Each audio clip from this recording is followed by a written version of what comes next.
Andy, are you with us? I am, Denny. How you doing, buddy? Well, it's quite well, and you know what's kind of interesting is we're all sitting around here, and we have more control over you than even before.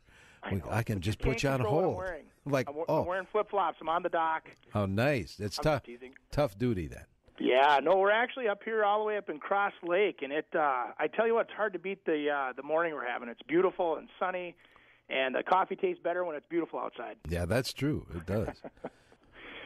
What are you guys up to this morning? Well, we're going to talk a little bit about representation and choosing an agent and when you represent. We thought we'd bring in Garth as well, Andy. So we'll talk about that. And I think one of the questions I got was personal relationships. When there's a personal relationship between an agent and a client, how is that handled? I don't know. I know you've been in that situation, Andy. So have I many times. Well, what I always look at is if when you say personal relationship, if you're talking like a relative that you're going to have Thanksgiving with, I always say you have to put yourself in a position where you and your actual client understand, or your cousin or whoever it is, that you can fire each other. Because, like I said, if you can't break bread together on Thanksgiving, it gets to be real tough. So you want to establish your relationship up front. And I know a lot of people struggle with that I want to hire my brother, I want to hire my cousin because they're in the business. And sometimes the best compliment is a referral where you say, hey, I respect you a lot. I don't want to do business directly with you, but could you help me find someone that's of your caliber that could help me? Would you not agree, Chris? Yeah, absolutely. And I think, when you talk personal relationships, whether brother, sister, cousin, good friend, there's the difference. There's a separation between a friend and when we're doing business. But there's also a fine line, too, that you can't just be hard line, too. You know what I mean? Right. You can't just, hey, this is the way it is, and you got to kind of be a little more gentle with that. But I'll tell you what, I've never had an issue with that. I know, Garth, you represent the banks a lot, so it's more of a business decision. But yeah, it is. It's mainly, we mainly represent sellers, but every once in a while we do represent a buyer. And a lot of the situations that we're in is a lot of the buyers that we represent want to look at our own listings, our own foreclosures, and so then many times we're in what we call a dual agency situation, and that's something that needs to be discussed with the buyer, usually prior to entering into an agency relationship agreement or right after that, just so everybody understands what the rules are. And a dual agency basically means that you're representing the buyer and the seller, and some buyers choose not to get into that type of a situation, so there's no conflicts of interest. Right. So and on a dual agency, too, that you can't discuss price, terms, or motivation on either buddy's part, unless instructed by one of the parties. So, for instance, if I was at an open house and someone came in and said they didn't have representation but wanted to be represented, and they told me that, hey, you know what? Go ahead and tell the sellers that I'll pay $150,000, but I would give them $155,000. Then at that point I could. But if they would have said, hey, you know what? I'd do $150,000, but you know what? If they ever come up $155,000, but don't say anything. Well, obviously, as an agent, you cannot do that, and that's getting kicked out of being a realtor if you cross that line. So. Andy, are you making noises back there? I'm just giggling because I agree with everything you're saying.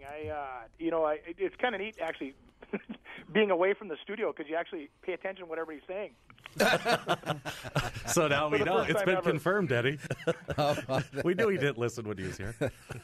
I'm looking at all the TV monitors around the studio, Yeah. No, that's true. What was the question? Yeah. Okay, Andy, frequently asked questions when people are going to choose you or want to choose you to be their agent. What are some of the questions that they're asking out there today? Boy, with listings, they're asking me what my closing percentages are, especially like we do short sales, like what is my success rate? With a big topic is how are we going to market my property differently than the other guys, or what are we going to do different to get my property sold? I think a lot of people now, and that kind of dovetails into, timelines where we look at, I try to make an 8-week commitment to somebody where we want to get this house sold. We're not putting it up for sale. We're putting this house up to get sold. And I like to put an 8-week timeline on it and market the heck out of it for 8 weeks. And then by the time we're at the end of the 8 weeks, we're at, our goal is to get the price and the momentum and everything at the same time through that first, I'd say 2 to 4 weeks. By week 6, we're making some major adjustments if we have to tweak price, or what I'll do is even pull back and say, hey, let's pull this one off the market. let's actually take a look at the feedback. Do we need to, fix that wallpaper, or do we need to remove that? Which one of my customers, Kevin, right now is probably smirking, but we just got a lot of feedback with wallpaper. But you can make those adjustments with good feedback, I would say, as well. So I know I'm kind of jumping off topic, but I'd say that's where most of my customers start. Yeah, and I'll tell you what, on flipping sides on the buyer representation part, right. That I think that's the real intriguing part is I think buyers don't interview agents as much as maybe they should, because they get full representation, and the seller is typically, in most instances, paying for that representation, except for maybe some fees that the real estate company has. But I think that's a real important thing for buyers to be able to interview those agents and know that who's on their side, and who knows the market and who's selling, because there's a lot of tricks out there to be, and how people are negotiating. And biggest part of negotiating is knowing what's happening out there. Well, I was going to say, and I'm not trying to plug for my buddy here, but I'm actually up here in Cross Lake. We're sitting at the Shores and More office, and later in the show we're going to bring Mike O'Connell, and he's a perfect example of a guy that's dialed in with the marketplace. I mean, this kid grew up, like you said, we were just talking, had swimming lessons in Cross Lake. He knows every dock, knows every lift. I mean, and that what you're talking about is so critical when it comes into a specialty market.